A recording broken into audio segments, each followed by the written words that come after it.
Vijayawada highway హైలైట్స్‌ని మనం చూస్తే గనక ఇది ఎగ్జిట్ నంబర్ 11లో కనెక్ట్ అవుతుందండి.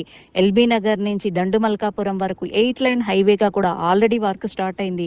దండుమల్కాపురం దగ్గర government land 2000 acres of land ఉండటము, ఇక్కడ అతిపెద్ద గ్రీన్ ఇండస్ట్రియల్ పార్క్ రావటంతో పాటు ఇక్కడ ఆల్రెడీ 52 కంపెనీస్ కూడా ఎస్టాబ్లిష్ అవ్వటం జరిగింది.